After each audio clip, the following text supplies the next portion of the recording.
stand up. My foot hurts. Still, I can't stand up right now. But I'm right here. Stand up, Roman. Man, I swear. Mr. Roman, what is your true and correct name? Tobias, my first name. That's it. Giggles or Tobias. That's it. Don't call me nothing else. And the charges, Mr. Roman, are attempted robbery. It's all right, second degree. Hey, bro. Mr. Roman, you need to be quiet. Yeah, you need to be quiet. You got one more chance, and then you're going to be removed from the courtroom. I'm quiet, bro. You need to leave. I'll murder you when I see you. The judge heard that comment loud and clear. Statement on the record that he will murder me if he sees me, and I'm going to request law enforcement to take the appropriate action. Why was Jack the Ripper's final killing so different? Mary Kelly allowed her killer into her lodgings with police finding no sign of forced entry. Did she know him? It seems that the Ripper was particularly brutal when ending her life, going as far as to rip her heart from her chest cavity and mutilating her face beyond all recognition. Again, this suggests that the Ripper may have known her intimately. Her abdomen was empty and her vital organs scattered across the room. Mary Kelly was just 25 when she died, and she was Jack the Ripper's youngest victim. I was an ordinary grandmother with a dark and twisted secret. I took the lives of those closest to me, leaving a trail of devastation in my wake. My name is Carolyn Jones, and this is the story of my life. Living a seemingly normal life as a grandmother in Mississippi, nobody suspected the evil that lurked beneath my kind and caring exterior. In 2001, my horrifying deeds were discovered when my 20-month-old granddaughter, Royalty Marie Floyd, was found stabbed and burned in the oven at my home. The gruesome discovery shocked the community and shattered my family. I was arrested and charged with first-degree murder. During the trial, the court heard the chilling details of how I had brutally killed my granddaughter and placed her body in the oven, an act that defied comprehension. In 2019, I was found guilty and sentenced to life in prison without the possibility of parole. My actions will forever cast a shadow over my family, and the memory of my innocent granddaughter will be a constant reminder of the unimaginable horror I inflicted upon her. I am Carolyn Jones, and my story serves as a terrifying reminder that evil can hide in plain sight, even within our own families. Thank you for listening to my story. If you find this account disturbing and want to discover more stories about the darker side of humanity, don't forget to like this video, subscribe to the channel, and save this video for later. The verdict is in proper form. If the defendant will please stand. In the District Court of El Paso County, Texas, 409th Judicial District, the State of Texas versus Daniel Villegas, we, the jury, find the defendant Daniel Villegas not guilty of...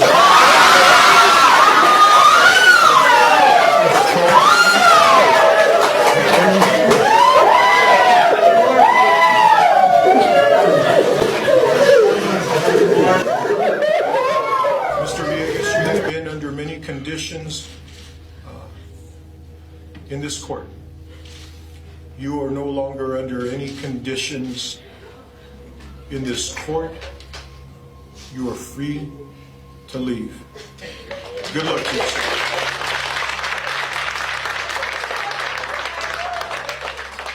Now, Your Honor, if I have any influence on the final sentence for Tisha, first I ask to be stripped of my last name immediately. It's nauseating and infuriating to hear her called Miss Stout this past 3 years. Secondly, I ask that for every mile she drove Gannon across the country, she spend 1 day in solitary confinement. I think that take us in between 3 and 4 years. After that journey is complete, I recommend her sentence be equal to every year she stripped off of Gannon's life, which for the average male in America right now is 77. So that would give her 66 more years, in addition to the 11 he lived. Lastly, for every year of Harley's life that she abusively manipulated that child, she should have an additional year of prison. That adds 21 years to the total. I think without parole, that should suffice. I pray also that Tisha lives the fullest and happiest life that any inmate possibly can live. I also pray that every night before she falls asleep, her last breath before she drifts off sounds just like the breath that she describes Gannon breathing as life left his body. And that all through her sleep, she dreams of all the fun they had at Disney and other places we went throughout our time together. And that every morning as she is about to wake, the end of her dream, the last words Gannon spoke or screamed or cried, "Tisha, stop! You're hurting me. Why, Tisha? Daddy, help me. I want my mommy. Why couldn't you let her just be a mama's boy? That's all he wanted to be. He just loved his mama. I wish she would tell me what those words were so I would know." And then as she speaks those words, the sound of a gunshot goes off and she wakes. Every day and night I pray she relives just those moments and then wakes up to a nice, warm, and kosher breakfast. Vibrant young woman who loved to work out thought she'd met the man of her dreams, but their first date has turned into a tragedy. 31-year-old Angela Tremonti started her online flirtation 2 months ago on Instagram. Dario Dizdar seemed quite the catch. Handsome, charming, and he was a police officer from Phoenix. Last week, she flew from her home in Boston to Phoenix to meet him for the first time. She was excited. She was a little nervous at first because she's never done this before. Their first date was a hike up Camelback Mountain. The temperature that day was 105 degrees. She did know that she was going to go hiking. She has never gone hiking before. About halfway into the hike, Angela apparently got overheated.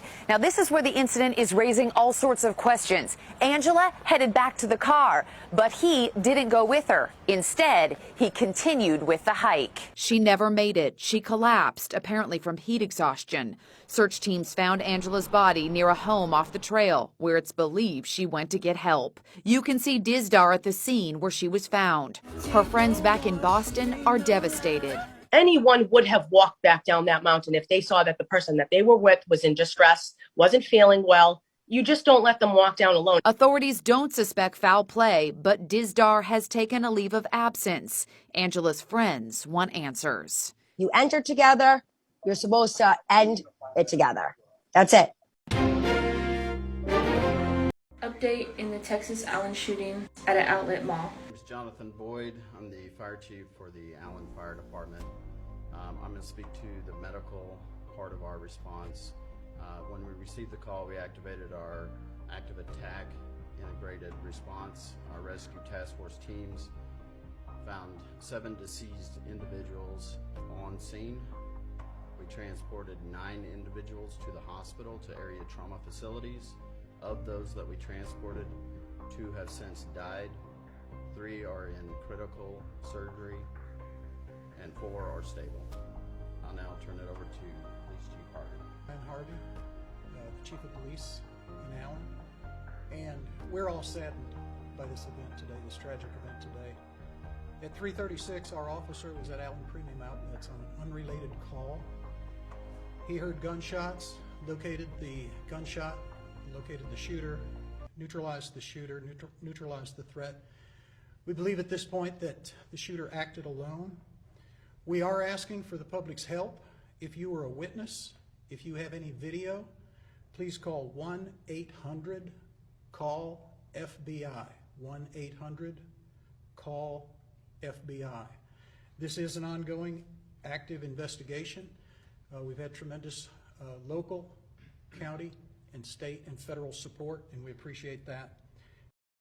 It's time for Cookies and Crime. This is the murder in room 1046. Early on the afternoon of January 2nd, 1935, a Ronald T. Owen walked into the Hotel President in Kansas City, Missouri. Staff remembered him as being well-dressed and wearing a dark overcoat, but he brought no bags with him. The staff noticed that he had a visible scar on his temple and that he had cauliflower ear, so they assumed he was a boxer. Ronald requested a room with a courtyard view rather than a street view, so they put him in room 1046. All he had with him was a hairbrush, comb, and toothpaste.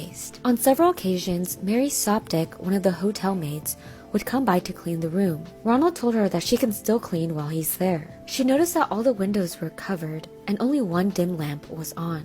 It would be like this for the rest of his stay. When she left, Ronald would tell her to leave the room unlocked as he was expecting some friends. Another time, she saw a note on his bedside table that read, "Dawn, I will be back in 15 minutes. Wait." The next day at 4 p.m., Mary Soptek returned with fresh towels. Inside room 1046, she could hear two men talking, so she knocked. A loud and deep voice that wasn't Ronald's replied with, "Who is it?" She responded with who she was and that she had brought fresh towels. But the voice said, "We don't need any," even though she knew there were no towels in the room. The next day at 7 a.m., a new switchboard operator, Della Ferguson, came on shift. She was in charge of making wake-up calls and was about to make one for room 1046, but she noticed a light indicating that the phone there was off the hook. And back then, if the line was busy, you wouldn't be able to make a call. So a staff member went up to his room to check on him. His door was locked and had a do not disturb sign hanging from the doorknob. The staff member knocked anyway, and a voice inside, who was Roland, told him to come in. But because he didn't have a key, he just shouted through the door to hang up the phone. An hour later, the same thing happened. Phone off the hook. Pike went to knock on the door, but there was no response. When he opened it, Ronald was on his knees and elbows 2 feet away from the door, his head bloodied. He ran into the room to put the phone back on the hook and noticed blood on the walls in every room, as well as on the bed itself. They sat him up on the edge of the bathtub. He had been bound with a cord around his neck, wrists, and ankles. He had bruises around his neck, suggesting that someone was trying to hurt him. And he had been stabbed more than once in the chest above the heart. When they asked him who had done this to him, he said nobody. He told them he had fallen and hit his head on the bathtub. But that explanation didn't fit the scene. After being questioned, he lost consciousness and was taken to the hospital, but he died shortly after arriving. When the Kansas City police were investigating, they couldn't find anything on this Ronald T. Owen. He claimed he was from Los Angeles, but there was no record of this. There wasn't much for them to work on since he only brought 3 items with him to the hotel. They did identify 4 fingerprints in the room, which they believe were of a woman's. This investigation became national news, but no one was able to identify the body. When a local newspaper announced that they were about to bury the body, they received a phone call. It was from a man who asked that the funeral be delayed so they could send the funeral home the money for a grave and service. They wanted the man to be buried near his sister. The funeral director who received the call told him he would have to tell the police. And according to the caller, Ronald had been having an affair with one woman while engaged to marry another. He ended it with, "Cheaters usually get what's coming to them." Finally, after a few months, he was identified. Ruby Ogletree was shown a picture of this man and realized it was her son, Artemis. He had left the family in Alabama to hitchhike to California. She was able to describe the scar on his head, which happened in childhood when some hot grease had spilled on his head. The weird thing is, she was still receiving letters from him after he had died. One said he was moving to Europe, and another said he was moving to Egypt. All to say, we still don't know what really happened to Artemis, and the case remains a mystery.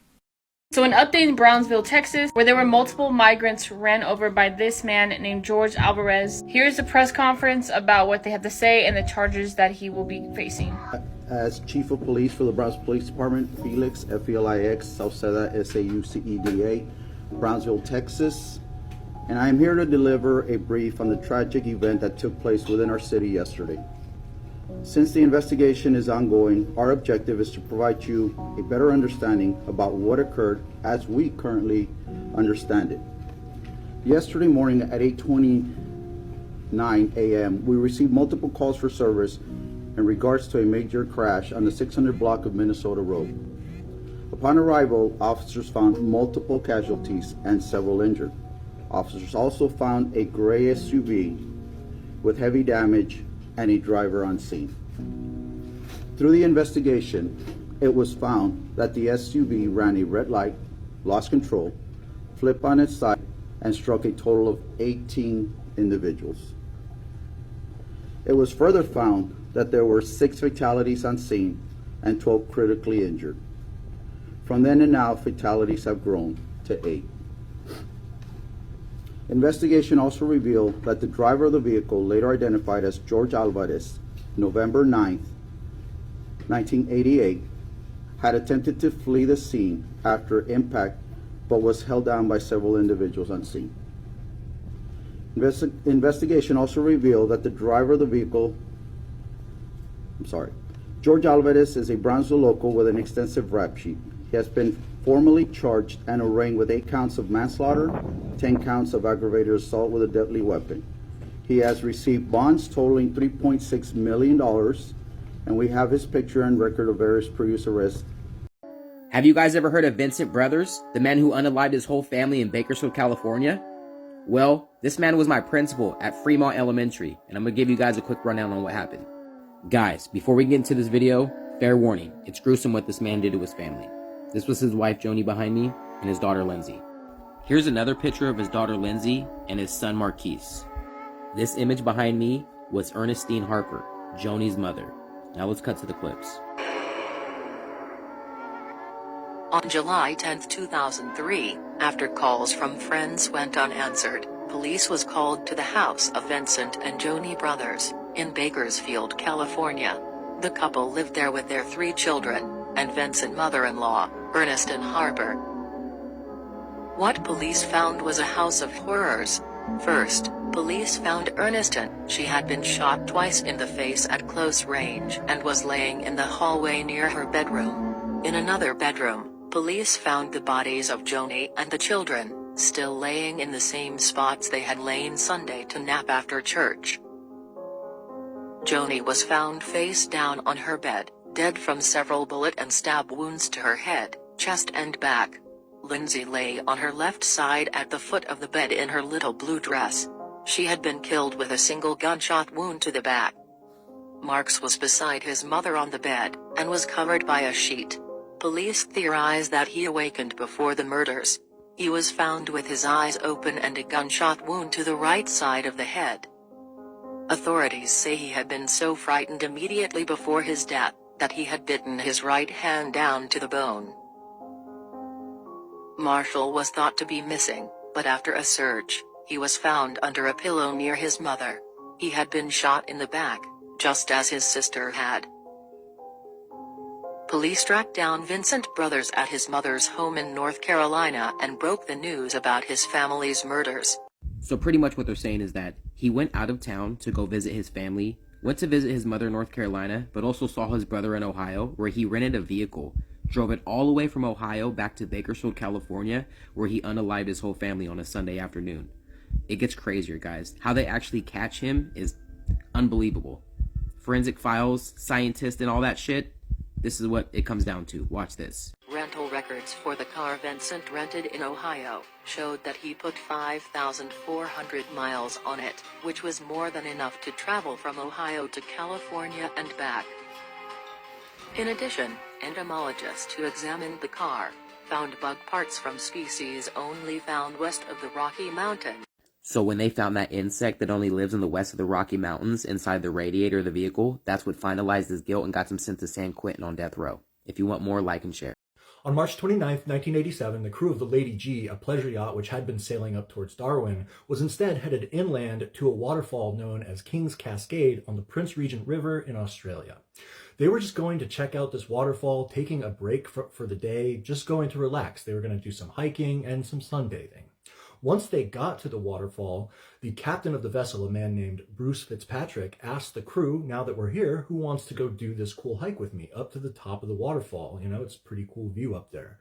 Everybody agreed except for 2 people, a 24-year-old American tourist named Ginger Meadows and the lead chef on the vessel, another young woman named Jane Burchett. They said, you know what, we're in our bikinis, we're just not really looking to do this hike. You guys go have fun, we're just going to hang out down here in the sun.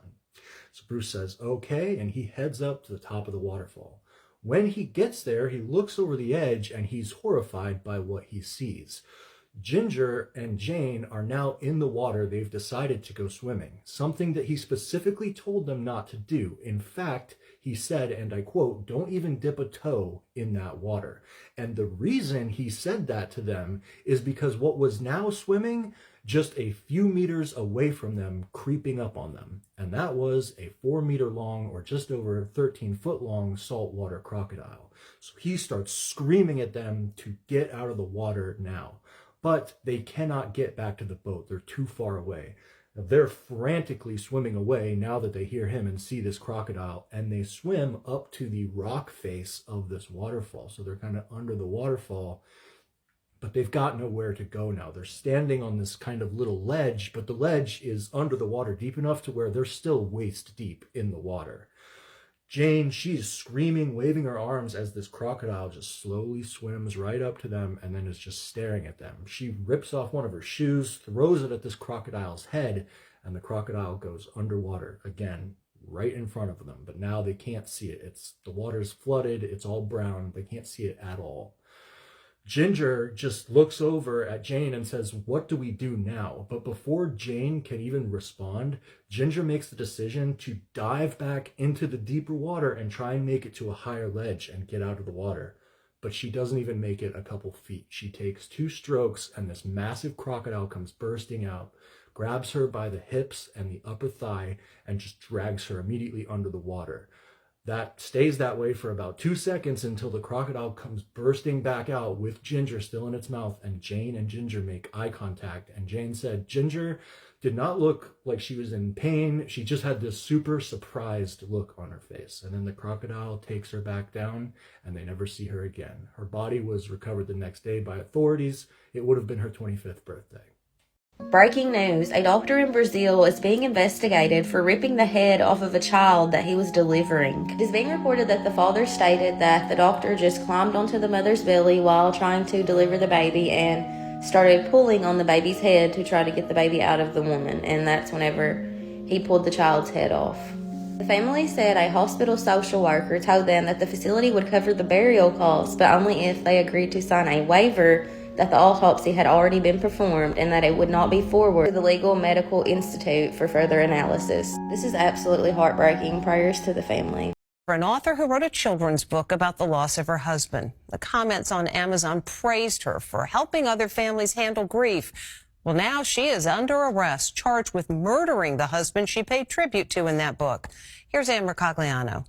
This mother of 3 was celebrated for a children's book she wrote about grief after her husband died. He was 39. It completely took us all by shock.